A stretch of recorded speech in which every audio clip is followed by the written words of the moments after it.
Naam, hakika kabisa mwanamichezo popote ulipo na popote unapotazama, hii ni Dayo Sports ikiwa na nguruma live hapa Dar es Salaam.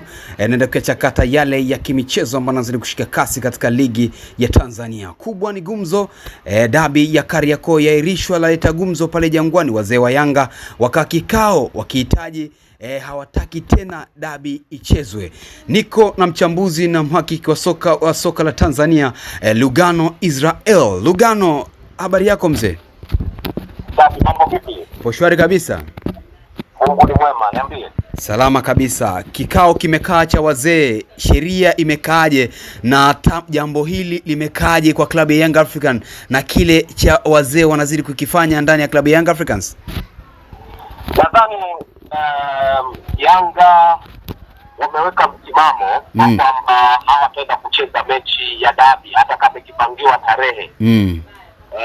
Pamoja na misimamo ya wazee wa Yanga, lakini tunafahamu kwamba kwanza kauli ya kwanza ilikuwa imetokea kwa makamu wa rais, kwa maana ya Arafat Haji, ambaye yeye alikuwa ameanza kutoa kauli kwamba hatutacheza hata kama itakuwa hivi na hivi, kwa sababu wakati wa dabi inaelekea kuahirishwa, kwa sababu timu iliandika barua, yeye ndio akawa mtu wa kwanza, miongoni mwa watu wa kwanza kabisa kutweet alikuwa ni Arafat Haji, ambaye alipoti kutana msimamo wa kwake. Lakini baadaye msimamo huo umeenda moja kwa moja kwenda kwenye klabu na kukutana kwenye kamati tendaji ya Yanga, ambao walikuja kuadhimia baadaye kwamba hatuchezi mechi hata tarehe nyingine ikiwa kama itapangiwa na bodi ya ligi, ambayo tunategemea kwamba itakuja kupangiwa.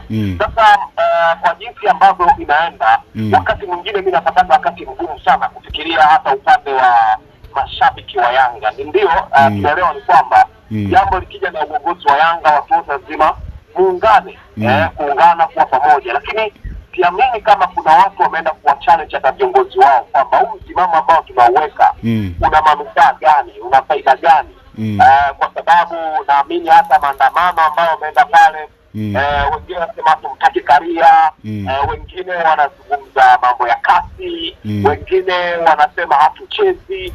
Yaani kwa hiyo wamekuwa kama ni mkutano au maandamano au sielewi, lakini kikubwa ni kwamba wao wanataka kupeleka hisia zao kuhusiana na kile ambacho uongozi ulikiweza kukubaliana pamoja na kamati tendaji ya Yanga, ambao wao waliweka msimamo kwamba wanataka pointi 3, licha ya kwamba kikanuni ni kitu ambacho hakiwezi kukubalika kabisa, kwa sababu hakukuwepo na marefa, hakukuwepo na makamisa, hakukuwepo na watu ambao wanahusika moja kwa moja kuruhusu kama hizo pointi 3 zinaweza kupatikana. Ndipo ambao unaweza kujiuliza viongozi wa Yanga hiyo misimamo ambao wanaitaka ni nini sasa hata kwenye pointi 3, lakini kwamba hawachezi. Klabu ya Yanga ipo kwa ajili ya kucheza mechi. Pengine mimi ningewashauri Yanga kutokana na yale hiyo misimamo ambao wao wanaiweka, wangejaribu kuweka angalau mtazamo wa vitu vingine, lakini sio kwamba useme sichezi. Wewe klabu ya mpira umesajiliwa kwa sababu ya kucheza mpira.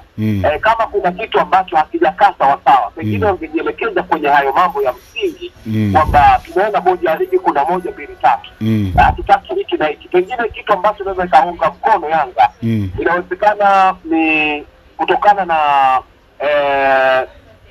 maadhimio yao ambao wao walikuwa wamesema, maadhimio kwenye hoja zao 3.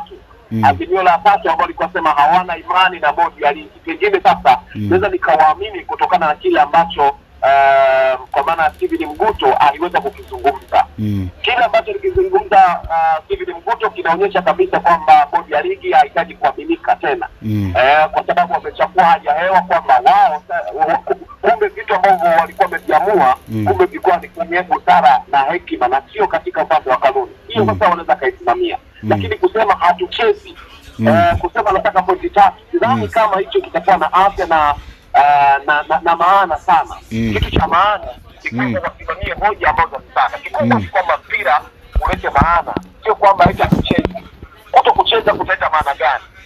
Ubingwa utakuwa wa aina gani wakati bado michezo hamjaimaliza? Pengine kwenye mchezo huo Yanga wangefungwa na Simba, au kuna kichaka ambacho sisi Yanga wanajificha kwa kupitia msemo wao wa hatuchezi. Kwa hiyo mimi binafsi nimeona maandamano ya wanachama wa klabu ya Simba, klabu ya Yanga ambao wameungana pale viwanja vya Jangwani, kuonyesha hisia zao ya kile ambacho wanakiamini ni kweli ni haki yao, lakini lazima vitu waende kwa vitu ambavyo mtu anaweza kusema Yanga walitengeneza hoja za maana ambazo zinakuwa na mashiko.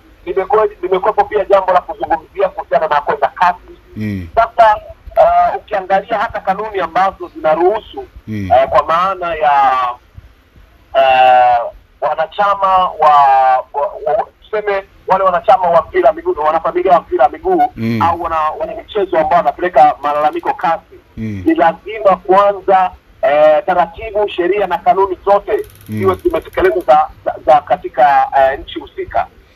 Manake kama ni kesi ilifunguliwa, kama ni kwenye kamati kulienda, unapoenda kasi ni kama unaenda kwa pili. Kwa hiyo ndani kama hata kuna jambo ambalo limeendelea ndani ya Tanzania likizungumzia swala hili la uwanja, kama kuna sehemu yote imeenda na mwisho siku ndipo ambapo liende kasi. Sasa hiyo hoja hiyo kitu ambacho kinakuja kunifikirisha sana, hasa katika yale ambayo wanapambania Yanga. Lugano, wazee kwamba Yanga wanashikilia vitu vingi sana. Wewe unajua ni kitu gani ambacho anakishikilia cha msingi sana ambacho kipushiwe hicho mara 13 mara hiki waende na hoja ambayo inaleta mashiko ya moja kwa moja, ambayo hata mtu akisikia anasema kweli hiki tuanze kukifanyia kazi au hichi hakiwezekani. Wanacholalamika wazee Lugano, wanacholalamika wazee wa Yanga kwamba wamepewa masaa 72, lakini haoni kinachofanyika. Bodi ya ligi haijatoa taarifa yoyote kuhusiana na dabi, na bodi ya ligi haijatoa faini yoyote kuhusiana na Simba. Kwa sababu yote hayo bodi ya ligi iseme nafanya uchunguzi.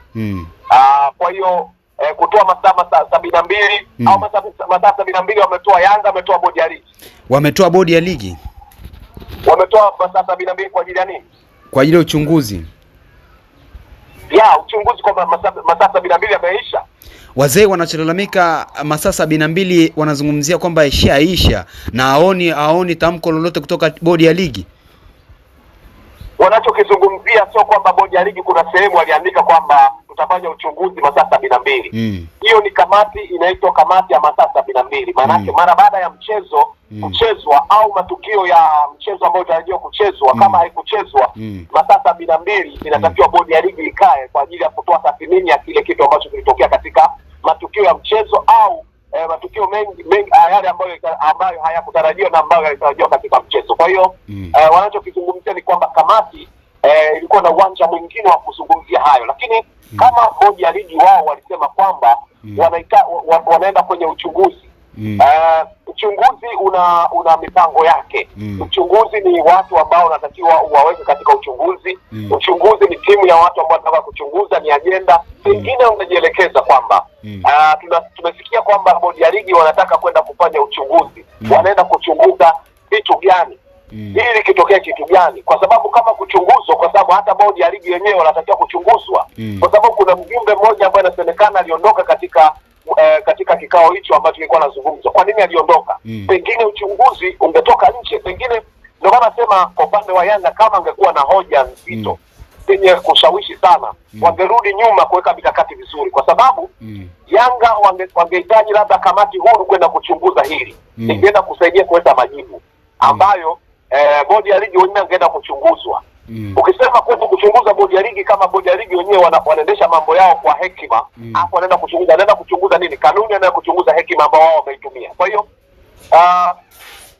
bado hawakusema bodi ya ligi kama wanaenda kuchunguza kwa masaa 72.